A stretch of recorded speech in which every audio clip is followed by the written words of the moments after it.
On this week's episode, we talk about so many movies, including 13 Lives, Prey, and other pop culture news of the week.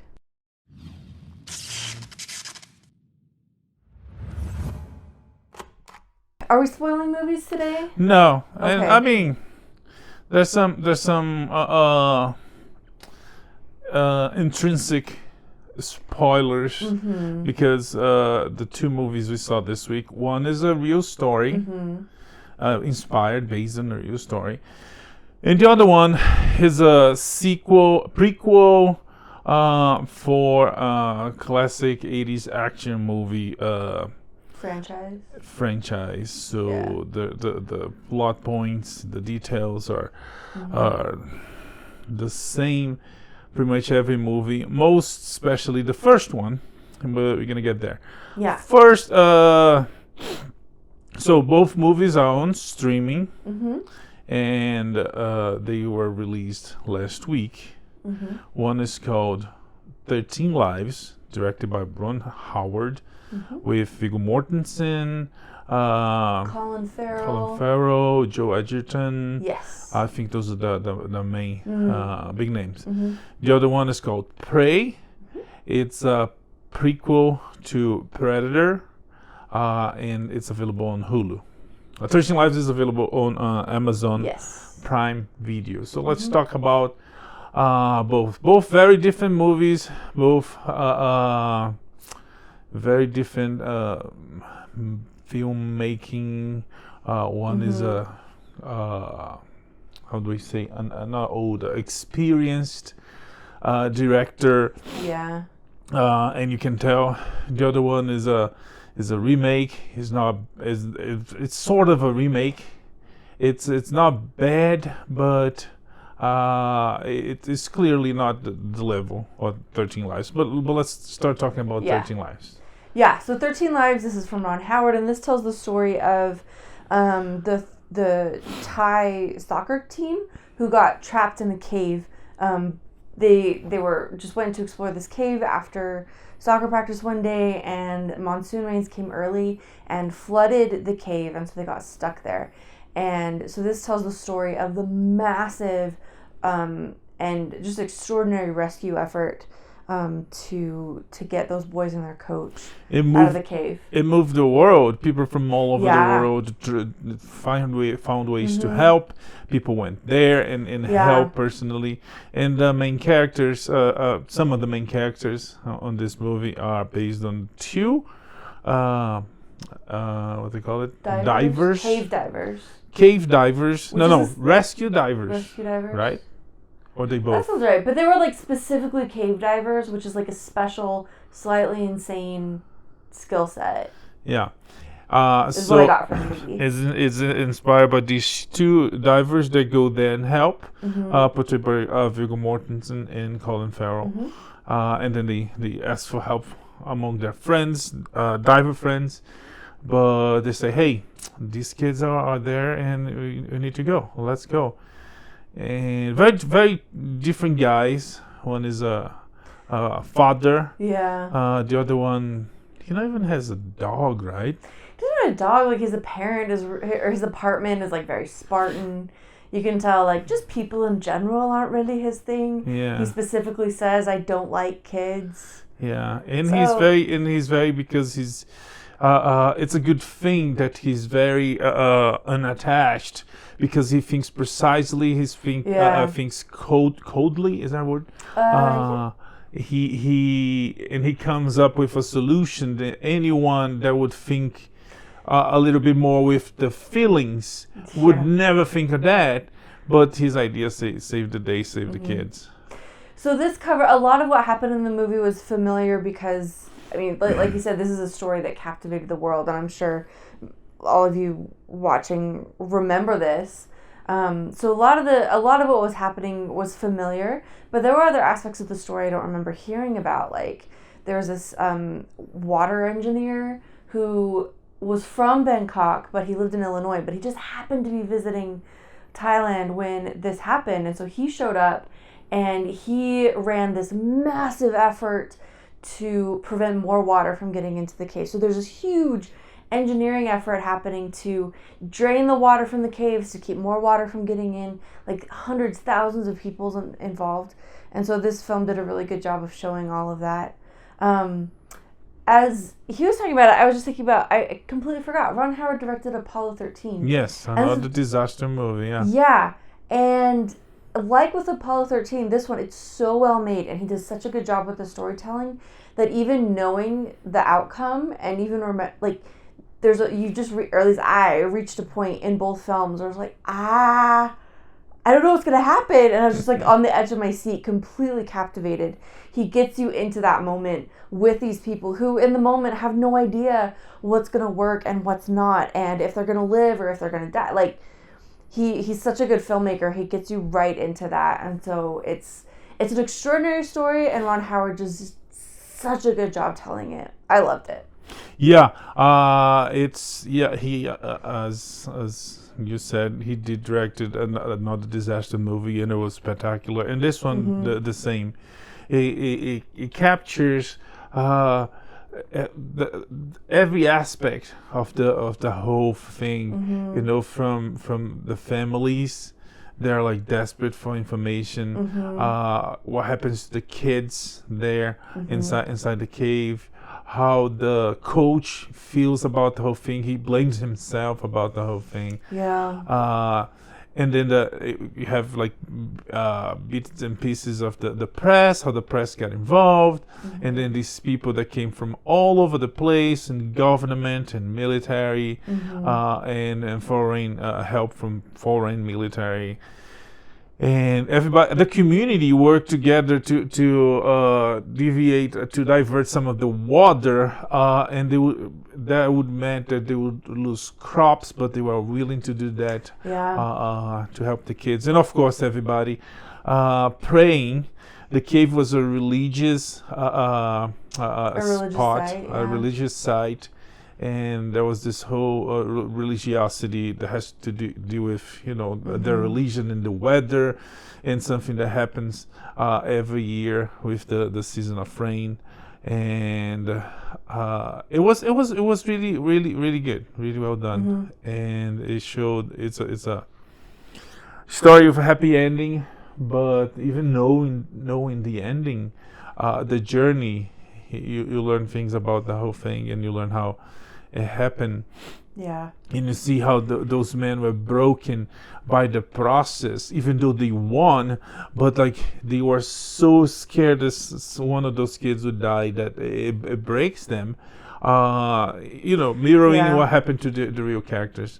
The real characters that were involved in the movie, they trained Viggo Mortensen and Colin Farrell on swimming. They were certified, but they were trained by these pros, these guys. And Ron Howard utilized a lot of the footage with the actual actors and not the stunts, which it's always a safe because it's Viggo Mortensen. Editing time. Viggo Mortensen reports that Viggo Mortensen help fix stuff. It's like someone is coming to help. It's like no, and fix. No broken toes this time, but he just Viggo'd all over the place and did his thing. And he's a terrific actor. He's committed to this guy. He's not a likable person.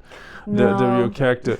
He's very cold. He's very mathematical about just like they're gonna die. Practical and pragmatic. Yeah, realistic. which was essential for that, because nobody would think of a solution that he did. That was like unthinkable. It's like they might die, and it's like, if we don't do it, they dead already. So, Yeah. It's a crazy. It's just a really intense story. There's so much emotion. And just what these people accomplished, and how they did it. The story alone, just listening to the news stories was incredible. But then the way he put it together in this film, it's fantastic. I wouldn't watch it with young children. Just thematically, it's really intense. And it's R, isn't it? I honestly don't remember. I don't remember if it is. It's for language. So it's R. Okay, I don't. It's R. Yeah. Like, I don't remember what people were saying and when. But I definitely recommend watching it, and ultimately it's the kind of movie that makes you, this kind of story that helps you feel, at the end, you feel a little bit better about humanity, and maybe have a little hope for the future. So, yeah, and it's a Ron Howard movie. Even his weakest, even his low praise, low rated movies are still miles away from. Some. Yeah. About that, let's talk about Prey. You thought it was that bad? No. Oh, okay. I'm not saying because you were setting it up to be like, speaking of low-rated movies. I'm not talking about how like bad, but compared to Ron Howard, like every movie he makes. Oh, well, that's not like, fair. That's what I'm saying. Yeah. Yeah. That was a segue, Oh, from okay. Ron Howard. Let's talk about Prey, which is really being really high praised everywhere, which I honestly think is exaggeration. You think so? Some people are calling masterpiece, and those people definitely never seen a Predator movie, because if they're calling this a masterpiece, it's a sign that people didn't see a Predator movie, because there's a lot from mostly from the first one, and I mean, let's assume that this is a masterpiece. The first one is a perfect movie. It's a movie made by God. Because come on, What? I'm saying that if this is a masterpiece, the original is so much better. It's like there's no way to measure. Oh, okay. Okay. So yeah, it's good. It's fun. So Prey. It's a prequel from the Predator universe. Takes place in do you remember? 1719 in the Northern Great Plains. Yeah. So I don't know, maybe the Dakotas, it's just the northern part of that center stripe of the United States. But they're not Dakotas, right? They are Comanches. Comanche. Yeah. Mm-hmm. So as every other Predator movie, and that's not even a spoiler, because come on. If you don't live in a cave, a predator will come and hunt. Yes. So in this one is the I've never same. seen another Predator movie, and and I know that. So. Yeah. So in this he comes and hunt. The differences in this one is is a time when mankind didn't have access to the technology and weaponry that has even on the first one with Arnold. The most advanced weaponry is like a flintlock musket type thing, the kind where it takes a full minute to load it. You have to pour in the powder and pack it, and then the musket. Anyway, so pretty basic stuff. Flintlock, that is if you saw the original, not the original. If you saw the second one, Predator 2, with Danny Glover, you know that the gun is there and has an important part of the plot, which already people linking is wait, if the gun stayed with the main character on this one, that means we're gonna go back to her for a sequel, because we know who has the gun in the future and has nothing to do with her. Anyways, I'm not gonna spoil, even though it's an ancient movie by now. The main character on this movie, it's a girl. What's her name?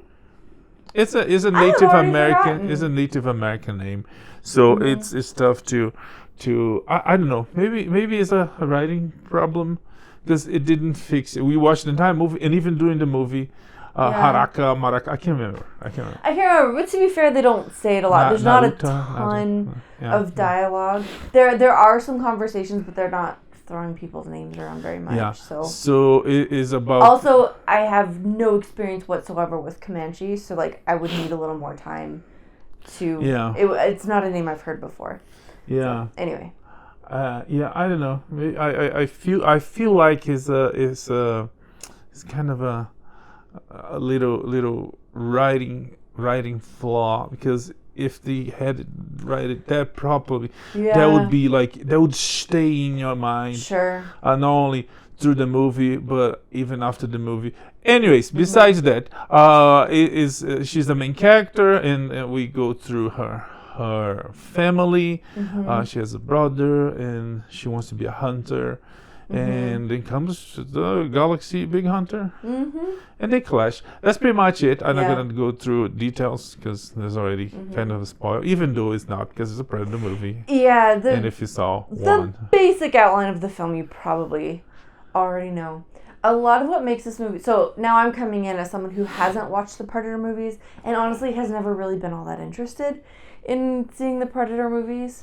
What really made this special for me was... Well, it was a great story. I found her to be a really compelling character, not just like herself and her struggle with the Predator, but then she's got her own internal struggle and her own internal growth that's happening through the course of the film, but also her relationships with her tribe, with her mother, with her brother, with his douchey friends, her dog, who is amazing and not overrated at all. So there's a lot going on besides just like human versus alien predator stuff happening.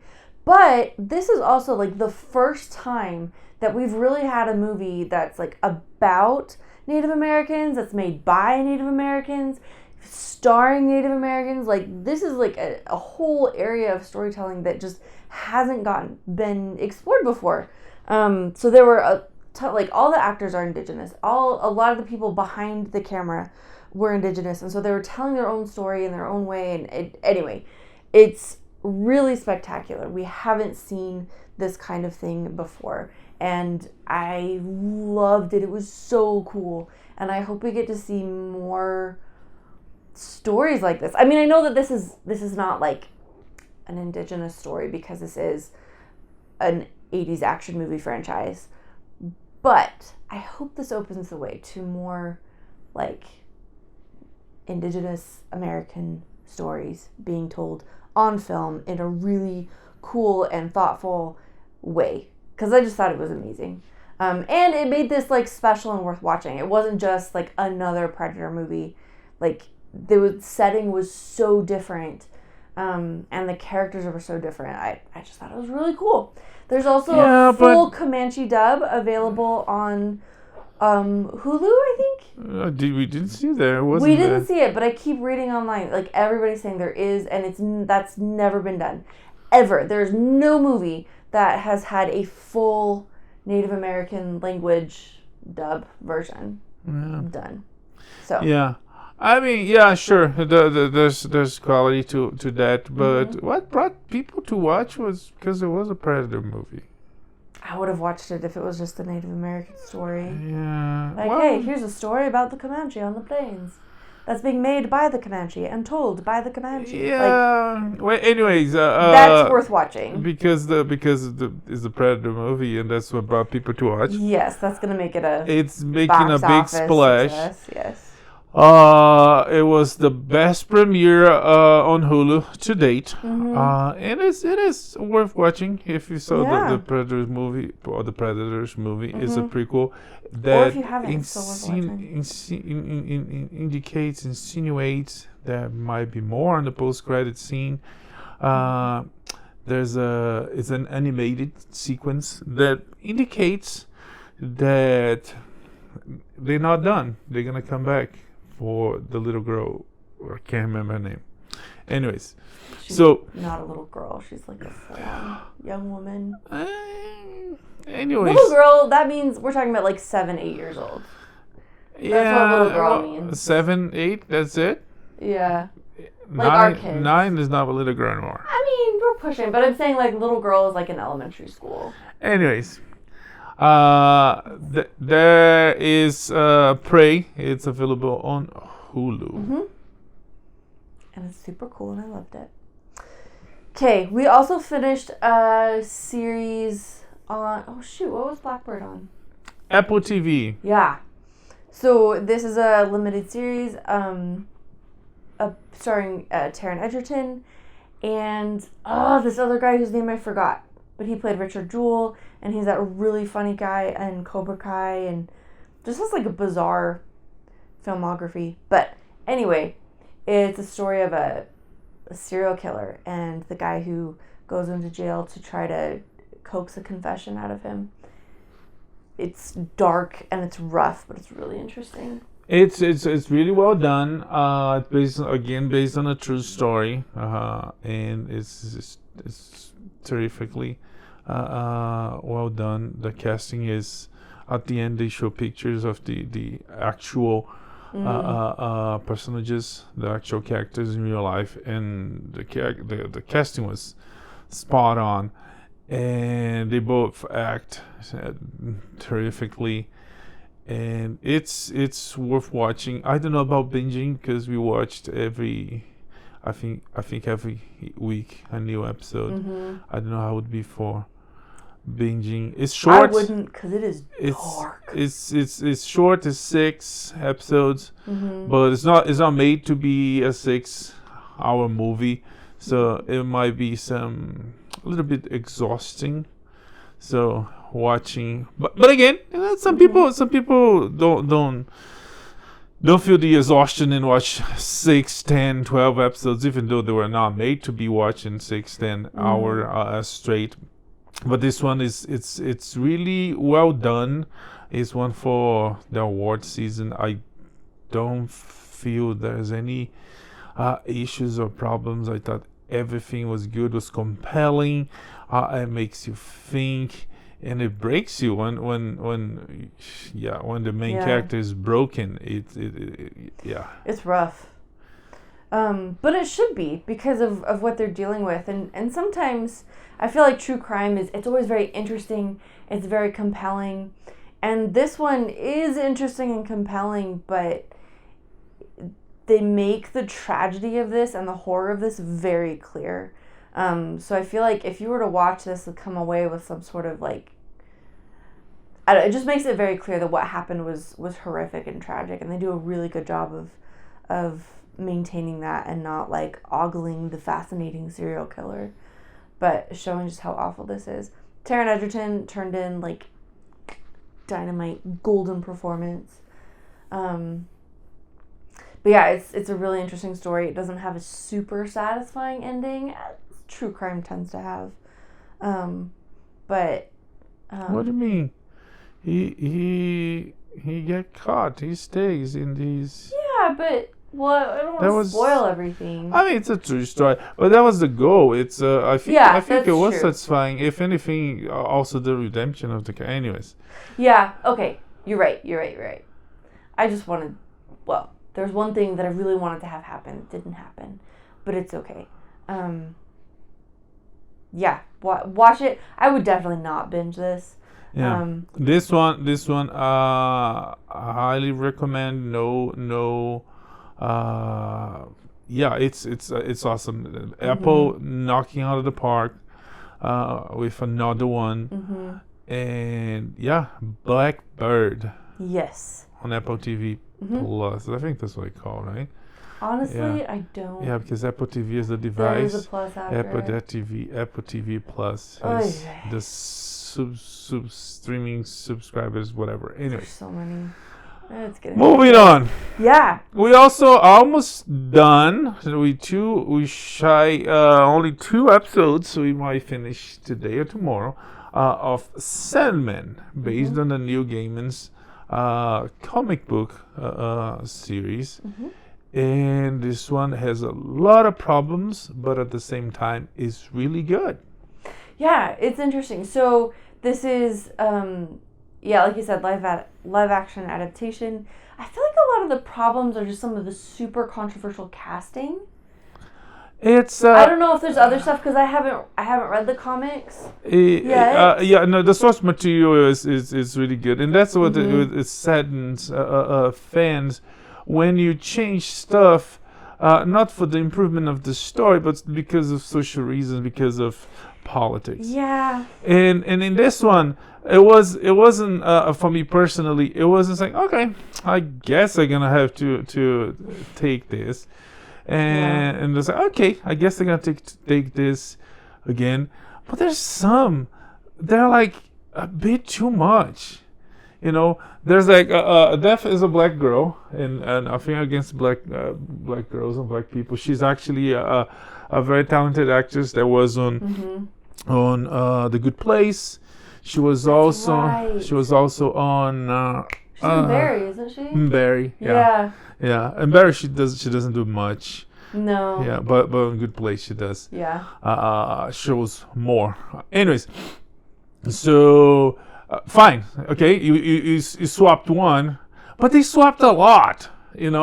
And not only the swap, like black people, black young woman, she interacts, and it goes to most of the people she interacts are black too, and then you start seeing a lot of black people, which if was, I don't know, South Africa, in the South, but it's like England. It feels like, sure, it's a social political thing, and people are doing that. But what kind of dates? The problematic with that I feel is it kind of dates that if that sort of movement that is happening on media and comes in the future, they do with Latinos and they do with Asians, to the point that movies gonna be, look at that, they're gonna be diverse naturally. Right, this movie is gonna be. It's like, why there's so many, overrepresentation of this group on this area? Just, I don't know. I felt like, if anything, the problem is it takes away from the story. It distracts. But again, and they changed the gender of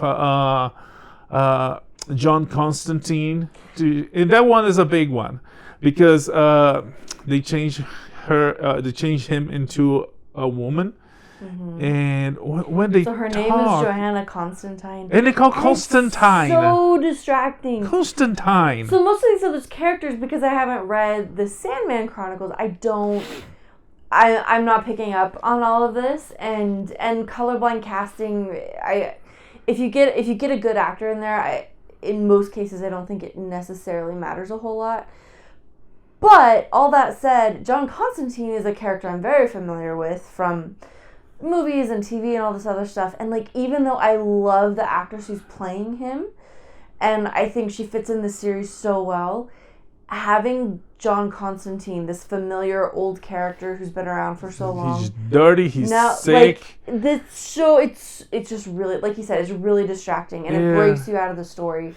Because John is like, he's dirty, he's sick, he smokes, he coughs. He's got cancer. Yeah. He never sleeps. And he's like, you look at him, he's like, kind of like, dude, you look like hell.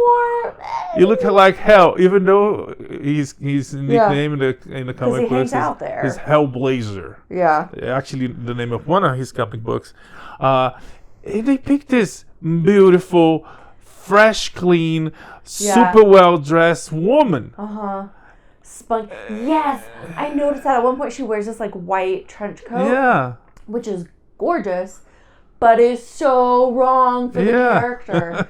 So, if you're... And besides the fact that Morpheus, Sandman, the Dream, they talk really close, and you have a man and a woman talking really close, it creates some sort of chemistry or implications that were not between two men. There are implications. Well, it totally would be in this show because this I don't know if it's like with this John in the comic Constantine. Books.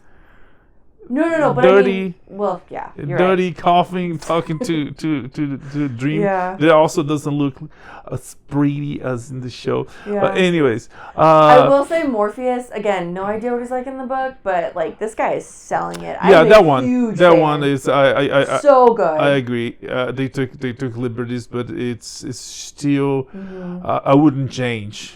He's good. Yeah.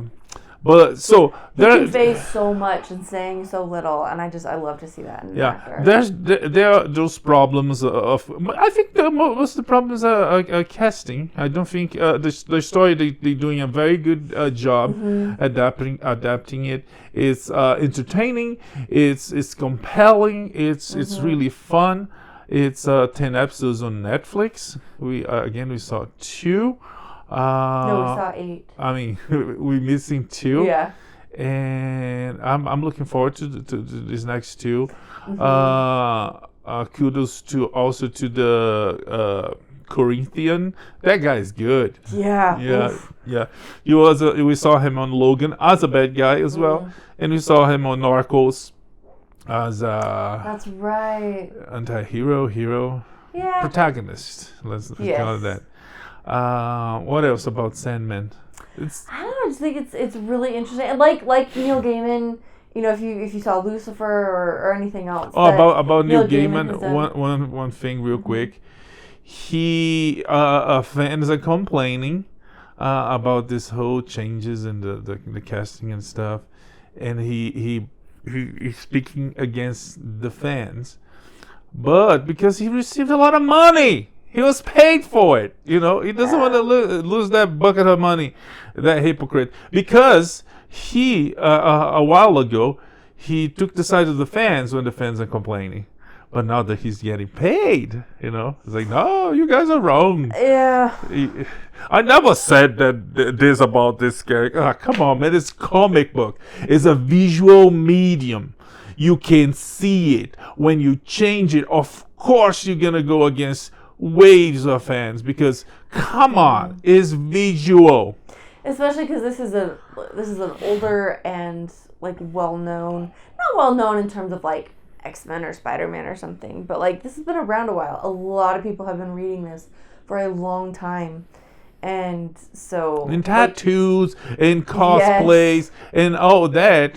There are opinions. Yeah. So yeah. If you go change so just this quick beat about the hypocrisy of the greatly talented Mr. New Gaiman.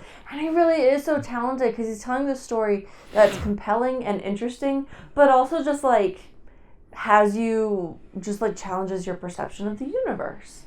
And like, hey, this is a adventure mystery graphic novel, but also let's just talk about theology for a minute. Why don't we? And that's something I really am enjoying. Yeah. As for all the controversy, once we started it, I feel like they're doing a good enough job with most of this that most of that just goes away.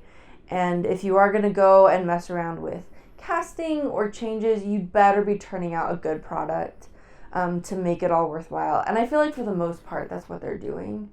I really loved the episode with Death.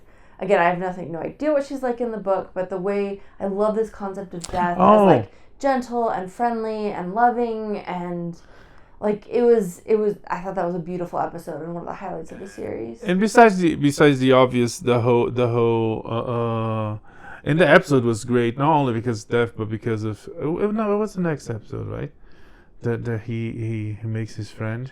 Yeah, I think that was the next one. Oh, it was the next, but Death was there, at least in the beginning. But there's other thing that besides the obvious that's shocking and causing feelings on everybody. Mm-hmm. The fact that they cast this black actress. For me personally, not only the fact, but I feel like if you look at the character in the book again, visual medium.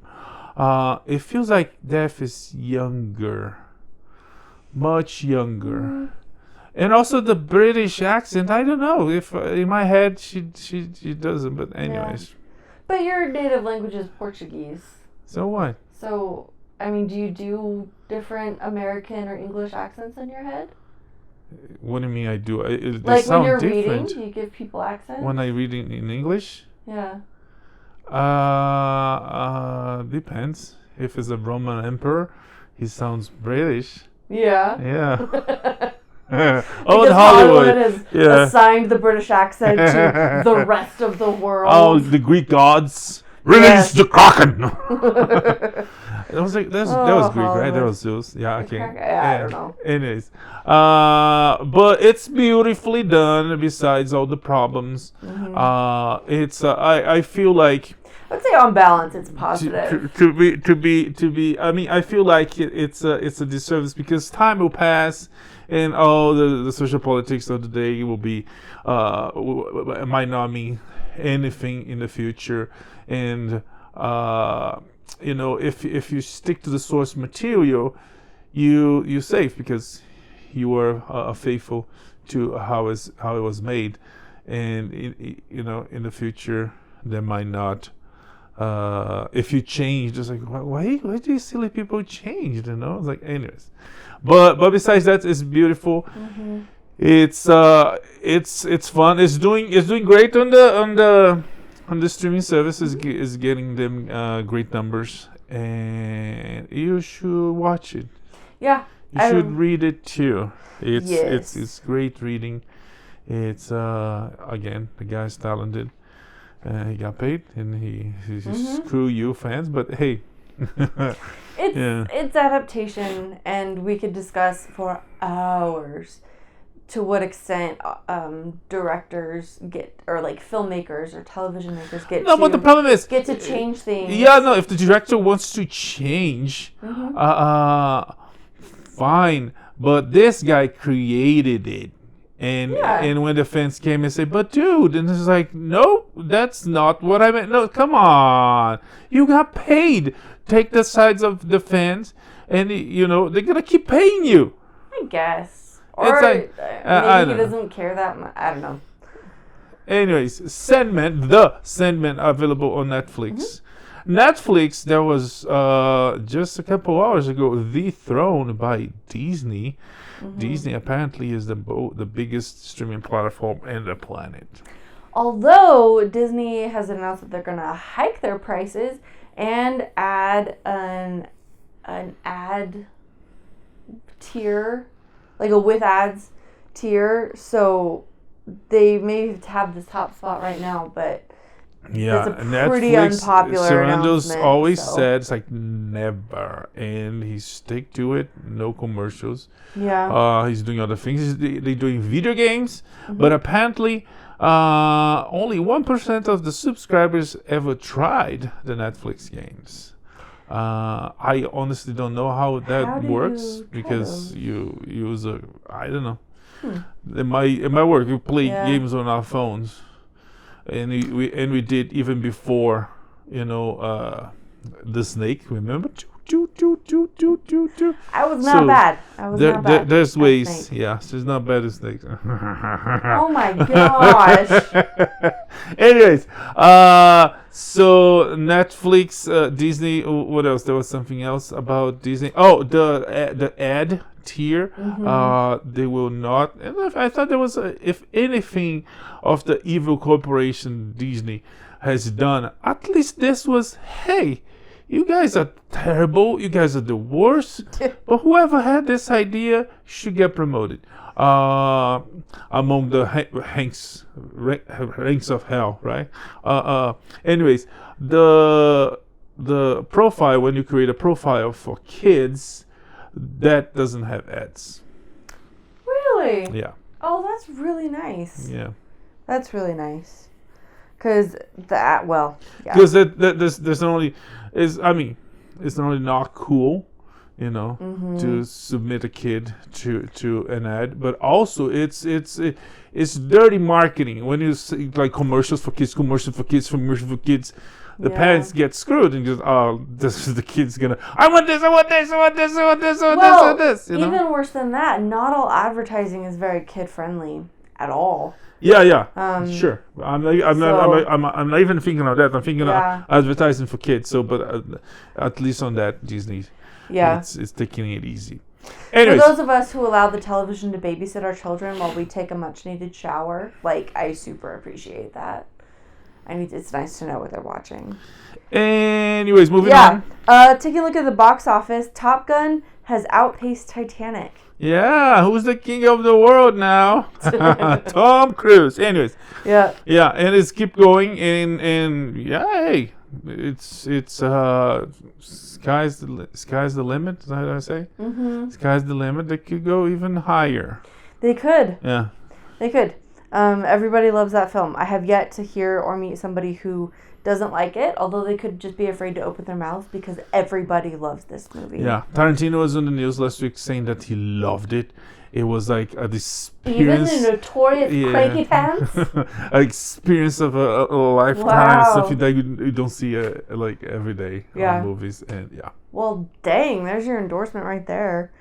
Okay, Bullet Train started off the August box office with a $30 million launch. It was expected to do plus 20 million plus, and it did 30. It did really well, but it's also expected to be the last of the big box office of the season. But the movie is good. The movie is fun. You should go see it. We meant to talk about this last week. Disney Plus dropped a trailer for the new series Andor. And like Mr. Darcy, against my better judgment, I'm super excited about this. And the trailer looks so interesting and so good. Yeah, I need to see it to believe it. It looks good, but, it's almost like a different art form to make trailers. That's true. And they pick good spot. The series has a time span from, I think it's 10 years? From young kid Andor to young adult Andor. Yeah. And it's gonna be 2 seasons only. It's all set. There's gonna be a lot of politics. There's gonna be a lot of we see shots of the Galactic or the Imperial Senate. We see a lot of Mon Mothma. The evil empire taking advantage of poor, weak planets, and a young, dishopeful, broken heart Ender moving from that to become a hero of the rebellion. It looks good. It has Olivia, what's her bucket? Natalia, I can't remember. I have no idea. Pretty girl from what's the show on Netflix? I need more than on that pretty girl from that show. No, that show we saw on, it wasn't Netflix. That she was oh gosh, it looks like Forrest Whitaker is going to be back as Saw Gerrera. Yeah, he's gonna be back. If only briefly. So we get a lot more of like some of this really good stuff from Rogue One, like the very beginnings of the rebellion. What was this? The last magic show we saw on Netflix? That was a magic show? That was like magic. Gosh, come on. I'm sorry, I don't know. Are you talking about like The Witcher or? No. Modern. Modern? Yeah. In the end. I'm so sorry. It was. I'm come drawing on. an absolute blank. It's Gee, I'll think about it. Let's move on because we're running out of time. Let's move on. I'll think about it. Come on. Olivia Newton-John passed away this week at the age of 73, I believe. Yeah. Dolly Parton, I think, had the perfect words for it. She said, "I am so sad to lose my friend, but so blessed to have crossed paths with her," which is, I think, a really nice way to remember someone who has passed. No, it wasn't Netflix. It was The Omen. It was another new Gaiman show. Yeah, The Omen. Good Omens? Good Omens, that's a call. Yes. She was the descendant of the she had a book, her mother and her mother. Oh, okay. Yeah, okay. Yeah. So she's gonna be on Ender too. Available on Disney Plus. Cool. Anytime. Okay. I'm glad you got there. Okay, the absolute audacity of the people making the Amazon Lord of the Rings show, which has its own name, but will forever be known as the Amazon Lord of the Rings show. Apparently, they ghosted Peter Jackson, which just what? Yeah, it's among all the signs of problem for that production. Yeah. All the like, oh, this sucks. This if you thought Sandman was bad, I mean the problems on Sandman were bad. This one is gonna get like hobbits nakeds in orgies and anyways, so first of all, that's just not a Hobbit thing at all. Second of all, I don't think the hobbits exist at this point. I don't know. It should be. The series is called The Rings of Power. The Rings of Power. It's actually the name of the last chapter of the Silmarillion, and it's all about Celebrimbor creating comes Sauron, the giver of gifts, and seduces Celebrimbor to make the rings and makes the rings. And anyways, there's the prologue of the Lord of the Rings. We see about that in the war. Fun fact about the war. What's it called? The Great War, the Great Alliance. I can't remember. But there's a name for the whole thing. That war lasted 7 years. So the whole thing, there was like a couple minutes on the prologue. Yeah. There's a lot to go like through. So the show could go. The show could go through that. I am not sure if the hobbits were there. I know dwarfs were, because the dwarfs was the first one to be created, and then with the elves, of course, and men and the Dunedain. Anyways, but there's hobbits on this show. Yeah, there's pictures. We saw pictures of it. So maybe that's among the problems that fans are. It's like, wait a minute. So we'll see. Yeah. But it's this guy loves Lord of the Rings so much, and he's a big nerd. But he loves so much that he was on the news this week saying that I honestly thought of getting myself hypnotized to forget that I made those movies so I could watch it and experience with my naked eyes. Peter Jackson? Yes. Yeah. Like a fan. Not knowing what was behind the curtain, but like to really... That's how much he loves the whole thing. And then Amazon said, no, we're going to send you the script. And they never sent. Yeah. So they shot themselves in the foot. They putting themselves on a terrible path, but we'll see. The show comes out at the end of this month. It's gonna go toe to toe with the new House of the Dragon from HBO. Oof. All right, I have so much reading to do. Ezra Miller is still at it. He's been charged with felony burglary in Vermont. Yeah, and that's kind of not news. Every time we hear about him, he's messing up. Yeah. But there's one dark thing about this whole thing, is he went to Mar-a-Lago, was trying to. No, I'm kidding. Between the arrests, he went to reshoot The Flash. So what? Yeah. Oh my gosh, I don't know. Okay, and in other Hollywood shenanigans, James Franco has been cast as Fidel Castro, which you might think, as have many others... I saw old pictures, it looks fine. Yeah, he looks fantastic. There's some controversy like, hey, couldn't we hire, if not a Cuban guy, at the very least a Hispanic guy? But Franco's daughter, nope, not Franco's daughter, Castro's daughter, has said, he looks just like my dad. Like, this makes sense. So, and if anything, there's he looks so much like both the actor and the real character have some very unique qualities. They're both despicable, so perfect casting. On that note, Steve Martin is not despicable. Not at all. He is an absolute delight. He said that Only Murders in the Building is probably going to be his last role. He doesn't really want to do anything after this. He's got the live show he's been doing with Martin Short that he really enjoys, but like he's not going to pursue anything. He doesn't really want to do anything. Murders. I mean, short for Only Murders. Yes. In the Building. Murders is his baby. He's one of the creators. Yes. And it is renewed for season 3. So we still have plenty more Steve Martin coming. Oh, there's a lot of floors and a lot of rooms. And a lot of people. And they all murder. And everybody dies sometime. But he's getting a documentary. By the same people that made My Neighbor. Do you want to be my neighbor? Won't You Be My Neighbor? Won't You Be My Neighbor? Yeah. About Joe Rogers. Fred Rogers. Fred Rogers. Yeah. Joe was, for close friends. Okay, so you already mentioned that Ezra Miller was doing some Flash reshoots. What else is going on at the old WB? So Zaslav is coming to there's so much fear and hope with the rise of David Zaslav, the Warner Brothers Discovery.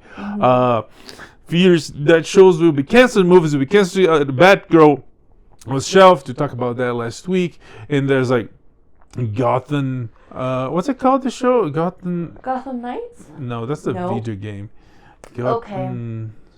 PD. Whatever. It's a stupid concept, anyways. Okay. So there's that one. There was rumors that was canceled. Then they said there wasn't, and there's like everywhere. It's like, oh, the Black Canary. No, it's not canceled. Oh, the HBO shows, Harley Quinn, Titans, Doom Patrol.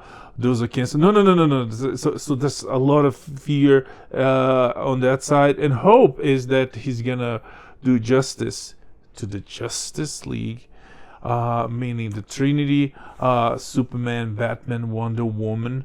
Maybe a Green Lantern finally. And the Green Lantern show. Also, there's some rumors that shows might not happen, which was also didn't look very interesting. It's like there's a whole series without Jordan. But there's rumors that he's gonna do justice to the main characters, the tentpole characters of the company, and he would keep the Snyderverse as the continuity universe, narrative continuity universe for the 10-year plan. He wants to do a 10-year plan like Marvel did. And yeah, so that might be good news. There was like recent rumors about the test screening for Black Adam.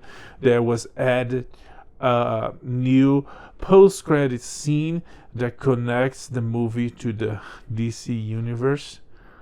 We don't know what it is, but it could be Superman, it could be Batman. Either way, if he's one of those known characters, it comes to solidify what we have good, the Snyderverse. Meanwhile, all the productions like the Michael B. Jordan Superman, the Black Superman, Static Shock. What else? There was some other one. Those might definitely be shelved. Oh, let's see about Static Shock would have been. Yeah. That would be a good place to go. Oh well.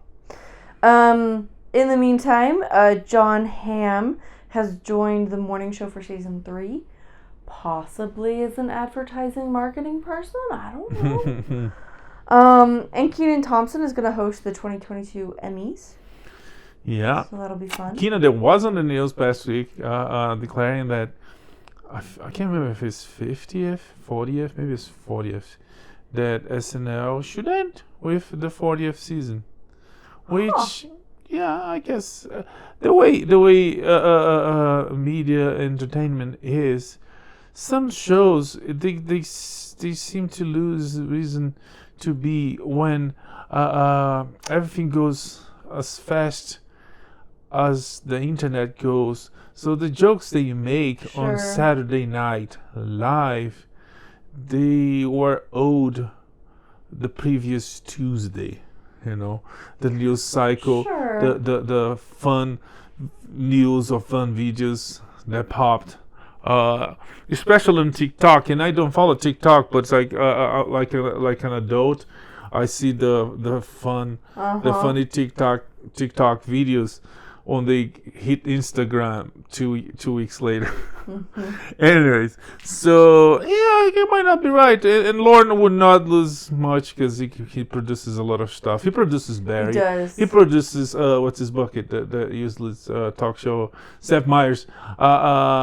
The show, so, and all the series you see his name popping. So yeah, that's place for him. Maybe it's time to move on, but again, it was just Kenan Thompson saying, and he works there, and he has been there for so long, and he makes his money there. He's still paying his mortgage and his kids' colleges. Yeah, I don't think the royalties from Mighty Ducks 2 will do much for him. Anyways, but anyway, in the meantime, Kaley Cuoco is working on a new comedic thriller that sounds comedic and thrilling. It sounds fun. Yeah. It's going to be on Peacock, a series based on a bizarre true event that apparently features a realtor, a plumber, and a former tennis star. Yeah. So I think she's the plumber. You think so? Yeah. My money's on tennis star, but we'll see. We will find out. Oh no, realtor. I don't know. Yeah. You don't know the story. You don't know the story. She's the girl looking through the mirror at the lake by the window. Yeah. Whatever. Anyway, tell us about Danny Trejo. Oh, he's gonna be Ferdinand the Magellan, the explorer. Yeah. It's in a movie called 1521. Yep, set in the Philippines. Historical action. I feel like more action, less history, but it'll be fun. Sonic the Hedgehog is getting a third film. And the first two were very successful. They were very fun, funny, well done, and so they're coming for more. And it's a good video game made into a movie, different than like recent fail of Resident Evil. That after so many movies were made into, they did a reboot, and then they made into a series that is failing big time. People are already saying something, nope, they're not coming back. And there's memes saying, okay. Oh well. Anyways. Yeah. So that's coming holidays of 2024, and presumably off of like the back of that success, there's talk of a Pac-Man.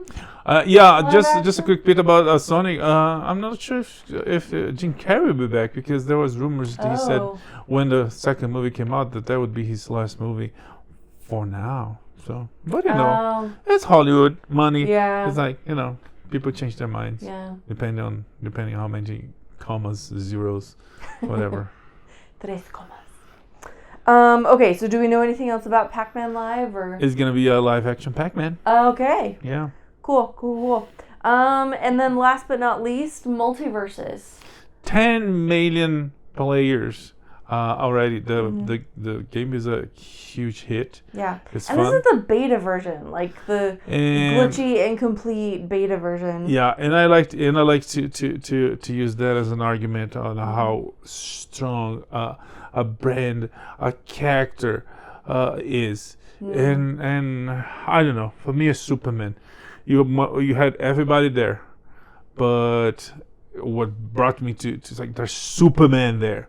And that's the proven point of how WB is dropping the ball, how Zaslav is doing a good job to fix that, is how they neglecting Superman, and Superman is the biggest. He's the OG. He's great. Really is. He's freaking dog. He's still making millions on a movie, in this game because of him. Of course, there's other characters, so I guess it gets a bit of everybody. Yeah. But I'm pretty sure that Disney has a game the same way. Really? Yeah, but it's like I think it's called Mirrorverse. Oh, that's what that is. Yeah, oh, but okay. It's like but I don't know. yeah, but WB has a history of doing very successful games with their franchises, with their properties. Just to mention one, the Batman Arkham games, and there's a new one coming. It's not Arkham games, but it's a Batman game, even though Batman dies in the trailer. Yeah, this game looks fun. Gotham Knights. It looks cool. But yeah, so Multiverses is an open beta still, but it's bringing the masses, and it's fun, and it's really fun. It's thoughtfully made. For me, what gets it, like, yes, Superman, awesome, wonderful, but so much like attention has been paid to each of these characters. That like if you know the character at all, you're gonna see all these like little Easter eggs and these fun like loving little tributes to them and who they are. So it's just a really fun, thoughtfully made game, and also the kind that's very cathartic and easy and accessible to play. So yeah, definitely check it out. Anyways, that's it for this week. We'll see you next week with more. May the Force be with you. Live long and prosper. Bye. Bye.